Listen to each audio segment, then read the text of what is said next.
ஒடிசாவில் தமிழர்களை திருடன் என்றும் பீகாரில் தமிழர்கள் பீகாரிகளை தாக்கி துன்புறுத்துவதாகவும் பொய் பிரச்சாரம் செய்த பிரதமர் மோடி தமிழ்நாட்டிற்குள் நுழைய தகுதி இல்லாதவர் என்று கூறி கோவை மசக்காளிப்பாளையத்தில் தந்தை பெரியார் திராவிடர் கழகம், தமிழ் புலிகள் உள்ளிட்ட 10க்கும் மேற்பட்ட முற்போக்கு அமைப்புகள் கண்டன ஆர்ப்பாட்டம் நடத்தின. ஆர்ப்பாட்டத்தில் தொடர்ந்து தமிழ்நாட்டை வஞ்சித்தும் தமிழர்களை இழிவுபடுத்தி வரும் மோடியை கண்டித்து கோ பேக் மோடி என கண்டன முழக்கங்களை எழுப்பினர்.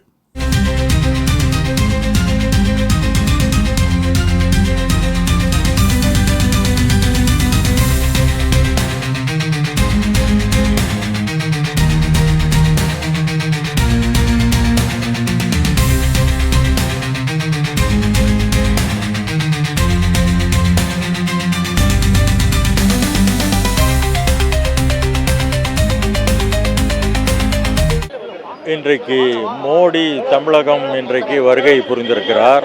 பீகாரில் நடைபெற்ற தேர்தலில் இங்கே பீகாரிகள் எல்லாம் தமிழர்களால் அடித்து நொறுக்கப்படுகிறார்கள் என்ற தவறான ஜம்மு காலத்தில் வடிகட்டிய ஒரு பொய்யை அவர் அந்த பிரச்சாரத்தில் அங்கே பேசியிருக்கிறார். இதை தமிழர்களாகிய நாங்கள் வன்மையாக கண்டிக்கிறோம்.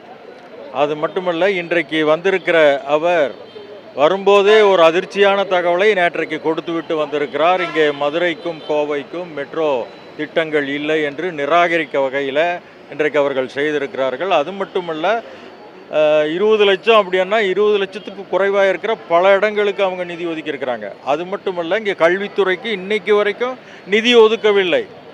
அதே போல் ஒரிசாவில் பேசிய அமித்ஷா அவர்கள் இன்னும் என்ன சொல்கிறார், தமிழ்நாட்டு இந்த சாவி, அந்த ஒரிசாவினுடைய முக்கியமான கோயிலினுடைய சாவி ஒரு தமிழர் இடத்துல இருக்கிறது என்கிற ஒரு தவறான செய்தியை மீண்டும் அவர் பதிஞ்சிருக்கிறார். அது மட்டுமல்ல, ஒட்டுமொத்தமாக இன்றைக்கு இந்தியா முழுவதும் நடத்தப்பட்டு கொண்டிருக்கிற இந்த SIR என்ற தீவிர வாக்குப்பதிவில் பல லட்சம் பேரை நீக்குவதற்கான ஒரு திட்டமும், அதே நேரத்தில் தமிழ்நாட்டில் வடமாநிலத்தில் இருப்பவர்கள் அங்கே வாக்கு இருந்தாலும் கூட இங்கேயும் சேர்க்கப்படுவார்கள் என்கிற ஒரு செய்தியையும் இன்றைக்கு பரவ விட்டிருக்கிறார்கள்.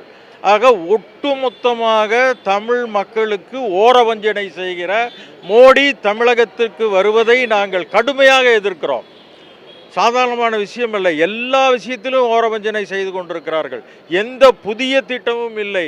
இன்றைக்கு வரைக்கும் எய்ம்ஸ் என்று சொல்லக்கூடிய மதுரையில் ஒரு கட்டிடம் இன்னைக்கு வரைக்கும் வரல. அதற்கு பிறகு தொடங்கப்பட்ட 5-6 எய்ம்ஸ்கள் வந்து விட்டன.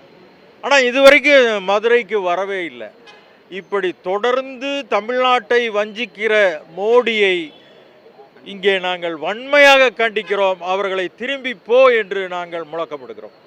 ஐயா, இப்போ இன்றைக்கி பார்த்தீங்கன்னா கோவை வரக்கூடிய பிரதமரை கண்டித்து இன்றைக்கி காலையிலோட விவசாயிகள் சங்கம் ஒரு பக்கம் போராட்டம் பண்ணாங்க.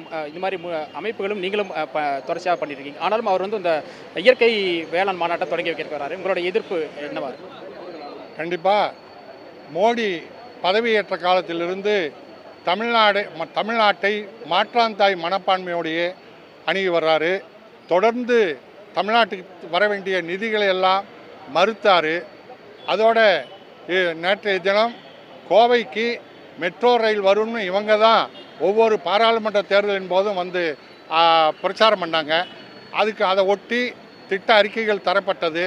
மாநில அரசு தம் பங்குக்கு பணம் தருவதாக ஒத்துக்கிச்சு. நிலங்களை கூட ஆர்ஜீரணம் பண்ணி கொடுத்துட்டாங்க. இந்த அளவுக்கு இருக்கக்கூடிய நிலையில் திடீரென்று 20 லட்சம் பேர் இல்லை என்று ஒரு பொய்யான தகவலை சொல்லி 20 லட்சம் பேர் இல்லை என்பது பொய். 2011 11 லட்சம் பேர் இருக்காங்கங்கிறது உறுதியாக இருக்குது. இந்த 15 லட்சம் பேர் இருக்காங்கிறது இனி புதுசாக மக்கள் தொகை கணக்கு எடுக்கலை. ஆனால் பொய்யா சொல்லி இதை மறுத்திருக்கிறாங்க.